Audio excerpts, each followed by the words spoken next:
Alright, welcome back mga ka-Johnny. Ito po ang inyong lingkod, ka-Johnny ng Janitor TV. At ito ang Johnny Depp. Usapang utang, usapang ola. So sa mga legit subscribers, mga newbies, at mga sa mga pabalik-balik na lang dito sa akin mga video sa channel ko para makakuha ng mga advice or mga info sa mga ola updates is please subscribe, like, share, hit nyo na yung notification bell dyan ha, para lagi po kayong updated sa mga videos na ginagawa natin dito about sa online lending usapan. Baliktad. Okay lang. Pares lang naman yung babanggitin ko eh. So yung mga ka-Johnny, no, dito sa channel ko, tandaan nyo, hindi tayo kwentong barbero dito. Hindi tayo kwentong kung ano-ano lang. Hindi tayo gumagawa ng kwento na hindi naman nagre-research talaga para lang may post, may video lang. Ito kasi sabi nga sa inyo, advocacy na natin ang alamin kung ano yung mga karapatan ninyo bilang mga OLA victims at kung ano yung karapatan nyo para ipaglaban yung mga panggugulo nila sa inyo, yung mga pangharas, kung ano naman. Pero tandaan niyo, lahat po yan ay may karapatan kayo na labanan kung nalamalabag na sila sa batas sa inyong mga hinahiram na hindi nyo naman nabayaran agad. Yun lang po. At matatapos din naman po yan. Yun nga lang, talaga medyo makulit talaga sila, mga haras talaga sila, nanggugulo talaga sila. Kaya paalala lang, lagi po kayo maging kalmado. Isipin nyo lang po lagi na kung kayo po talagang hindi naman po kayo tumatakbo sa mga pinagkakautangan ninyo na obligasyon talaga natin bayaran yung mga yan. At wag na po tayong gumaya doon sa mga OLA farmer. Next video, gagawa po ako ng video about sa group. Sumali po ako sa isang group ng mga OLA farmer. Pero hindi para mag-farm ako ha, kundi para maintindihan ko kung ano talaga yung sitwasyon sa loob ng mga OLA farmer group. At kung meron mga member doon na member din ng OLA victims. Kasi ayoko yung ganun eh, no? Yung magpa-farm lang pala talaga pero ang siste magpapanggap na victim. Yun po ang isa po sa mga ginagawa ko ngayon. At saka pasensya na po kung hindi na po ako talaga nagre-reply sa inyo sa mga PM. Pasensya na po, patawarin po. Sana ako hindi ako makakasagot, hindi ako sumasagot. Magpapahinga po ako para magkaroon ako ng sarili kong oras sa aking sarili, sa aking pamumuhay na personal at privado. So yun mga ka-Johnny, dito lang po kayo tumanood sa mga videos na ginagawa ko. Baka dito makatulong pa ako sa inyo. Kasi dito sasabihin ko na sa inyo yung mga sagot at hindi na tayo mahirapan sa pagta-type-type pa ng kung ano-ano sa messenger, sa private message ko po. Dito lang po hanapin yung mga kasagutan, mga hinahanap niyo sa mga katanungan ninyo. So yun mga ka-Johnny, ito po. Simulan po muna natin ulit ang ating tanungan sagutan segment. Okay. Ito po, mula kay Macra Cruz, nabulol pa. Macra Cruz. Sir, good day. Nag-loan po ako sa Digido ng 8K last December. Nag-pay part ako ng 5,100 ng January. Tapos ngayon, February, from 8K naging 13K. Bumalik nga pala sa 8K yan. Naging 13K hanggang naging 16K ilang days pang due. Hindi siya nakapag-gulog agad. Hindi siya nakapag-partial. Nag-email po ako sa customer service na bayaran ko na lang ang principal. Wala naman po reply. Any advice po? I am a good payer. Pares lang naman yun. Okay lang yun. So, sagot ko sa Macro Cruz. Si Digito kasi kapag tumagal yung utang mo sa kanila, mga ilang buwan, mga 1, 2, 3, 4 months, mag-aalok yan ng principal. Huwag mo na silang kausapin about dyan. Kasi hindi mo sumasagot talaga sa mga customer service yung kadalasan, kahit sa email nila. Walang response yung mga yan. Pupuntahan ka sa bahay ng mga yan. Lalo na kung taga NCR ka lamang po.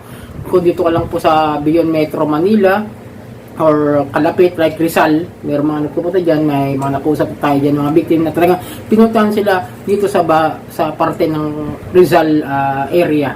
Ngayon mo kunwari, Binangonan, something like that, San Mateo, ano ba? Basta yung parte ng Rizal at malapit sa Quezon City. Kasi po ang opisina niya, alam ko, nasa Quezon City lang. Malapit lang po yan. Basta Cyberpark. Nagbigay na ako ng tip ha. Basta Cyberpark lang po yung address niyan. Kasi dati dito yan sa may Cubao, sa may Merpi yata Serrano. Dahil lumipat sila dyan sa Cyberpark at Quezon City. Ngayon, hintayin nyo na lang po Kayo ang operan, wag po kayo yung kasi hindi kayo papansinin niya sa customer service, wala po yung reply, totoo lang.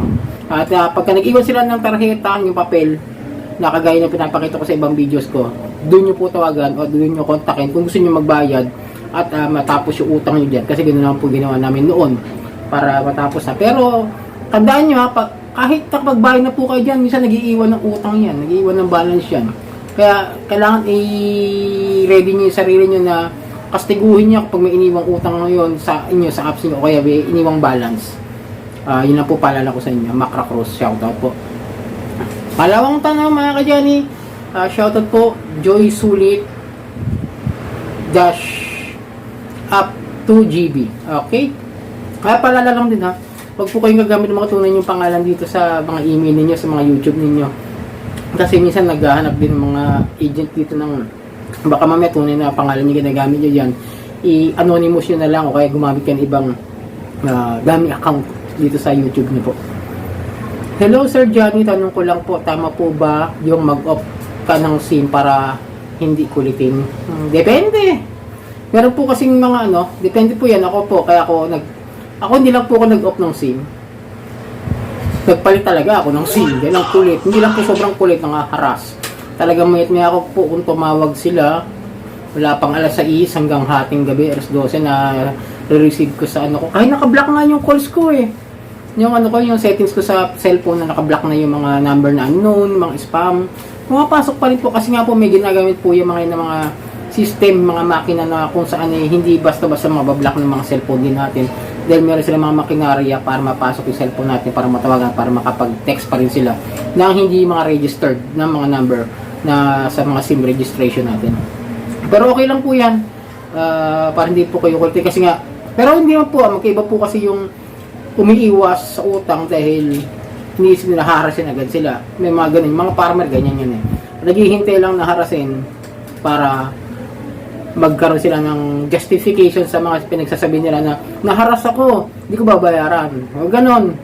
O ganon Susunod, pagbibigyan ko kayo mga ula farmer maggagawa tayo ng video dito. Then ito, pangatlong tanong, ito. Dito kasi reading glasses kasi ilalim. Yan. Shoutout po at user dash LJ5TS70Z5S. Yan, yung mga ganyan pangalan lang, okay na yan, gamitin nyo para di kayo mahanap yung mga agent ninyo. At po yung tanong niya, ask ko lang po, sir, if ayaw na po mag-loan sa OLA, pwede po ba magpa-delete ang account for safety na din po? Kasi po minsan, baka di po namin alam na may gumagamit na ng account namin kahit di na kami naglo-loan. Saka paano po kaya namin ma-sure na wala po kaming record sa mga OLA pagbayad ng jutang namin? Salamat po. Wait lang.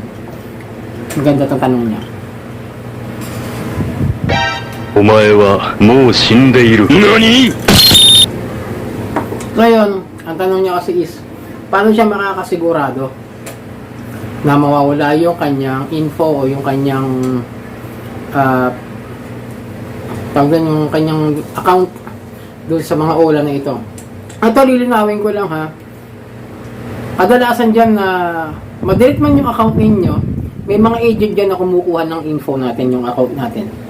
Na mapapatunayan ko yan kasi nga ako, wala naman akong mga utang sa ibang OLA pero may mga agent na nga sa akin, naniningil na kung sino-sino na wala naman akong utang doon, ay sinasabi may utang ako at nasa kanila raw lahat ng mga info ko simula nung ako'y nag-apply sa mga OLA na hindi ko naman nilownan, hindi ko naman hiniraman.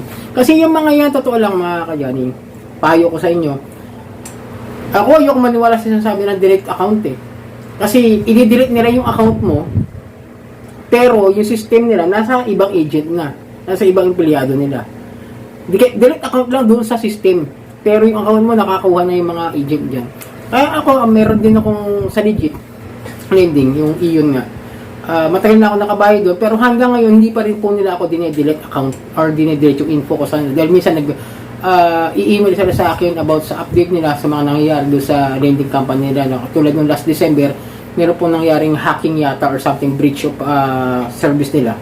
Na kasama ako doon sa mga na-email. Kaya ibig sabihin po niyan, kahit sabihin nyo na i-delete, hindi ako naniniwala, ayoko maniwala. is too good to be true pag sinabi na i-delete yung account mo o yung info mo sa inyo. Kaya ingat na lang po sa pag-utang-utang sa kung saan-saan. Kaya nga ako, sabi ko nga sa inyo, di ba? Ako wala akong loan sa isang certain OLA, pero sila yung haras sa akin. Yun nga po yung kinumplen ko sa PNP yung nakaraan. Kaya nga sabi ko, kahit pala wala kang utang doon, kasi ang paliwanag sa akin ng investigador is nag-apply ka sa ibang OLA. Ganun po yung ginagawa. Ibig sabihin, pinapasa-pasa lang po yung mga info natin sa mga iba't iba mga OLA po. Kasi magkakasabot lang din po kasi yung mga iniisa lang din yan. Kaya kahit sabihin mo hindi magkakapatid o kaya yung mga magkakaiba, kahit sabihin mo na yung mga ginagawa kong videos dito na hindi sa isang kumpanya, maaari yan, nagpapasa na lang po ng mga info natin yan. Kaya yung po mapapayo ko sa inyo. Huwag ko yung maninigurado na sasabihin nyo i-delete ako lalo sa mga online lending apps kasi mga illegalista yung mga yan, kahit sabihin mo mga SEC registered yung mga yan, ganyan po ang modus nila. So yun po yung mga katanungan ninyo, baka nasagot ko po ngayon. At ito po ang inyong lingkod ka Johnny ng Johnny TV at ito ang Johnny Depp, usapang utang, usapang wala.